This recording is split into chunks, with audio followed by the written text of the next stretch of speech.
Hello everyone. Today we will be learning about cultivation of anaerobic bacteria.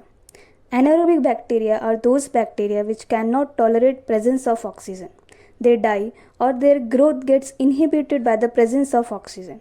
If we look at the examples, then in examples comes Clostridium, Methanococcus, D-sulfovibrio and many more.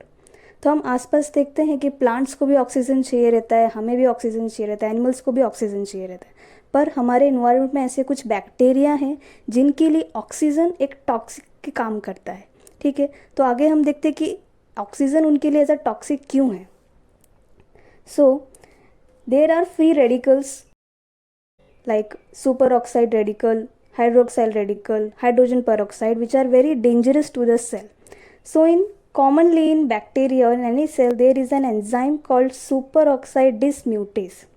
It reacts with the superoxide and converts it into hydrogen peroxide. Then again hydrogen peroxide is also very harmful for the cell. Okay, then comes the another enzyme which is known as catalase. This catalase enzyme will act on hydrogen peroxide and will convert it into H2O and O2. In this way the cell remains safe from these superoxide radicals. Okay, but the sad part of the story is the anaerobic bacteria don't have these enzymes. Okay, so that's why the oxygen is toxic for their growth.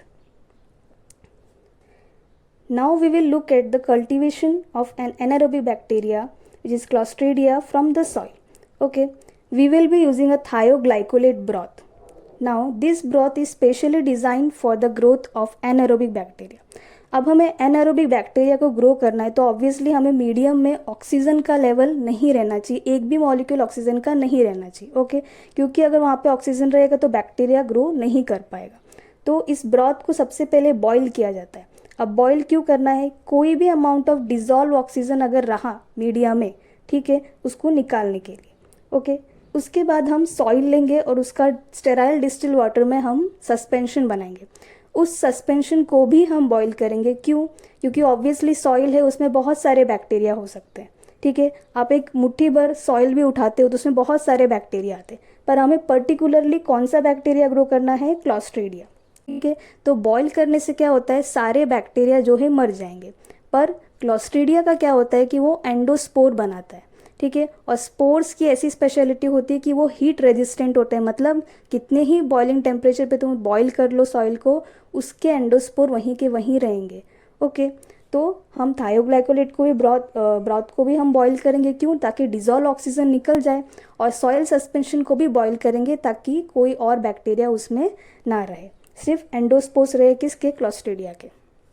अब इसमें हम soil suspension डालेंगे. आपको left side दिख रहा होगा एक blue colour का आपको मीडियम दिख रहा है. ठीक है, ये थायोग्लाइकोलेट ब्रॉथ है.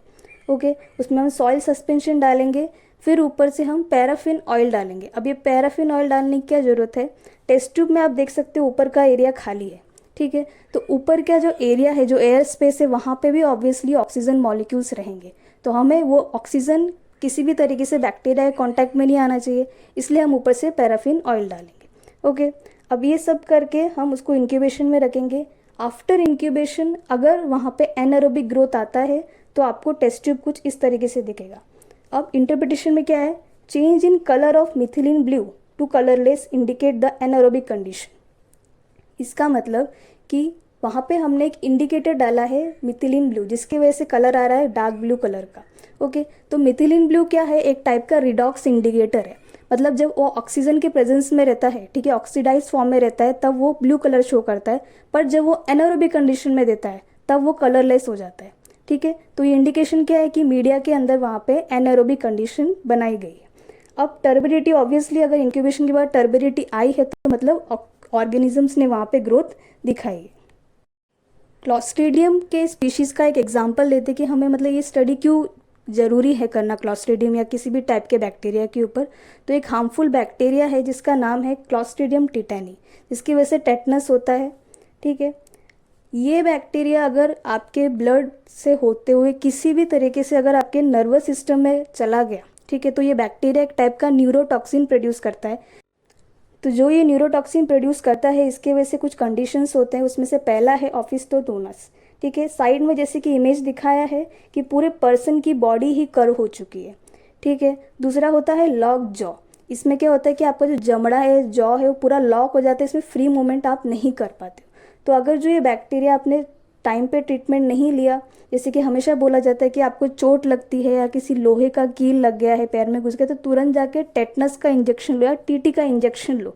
ठीक है। तो ऐसा क्यों बोला जाता है? ये बैक्टीरिया बहुत हार्मफुल है। अगर जो ये ब्लड सेल से होके, ब्लड वेसल से होके, ब्लड से होते हुए आपके नर्वस सिस्टम में एक बार चला गया तो फिर इसका ट्रीटमेंट नामुमकिन ही है। Okay okay, so thank you for watching. I am Nitya Vinod, faculty member of Microbiology Department, signing off.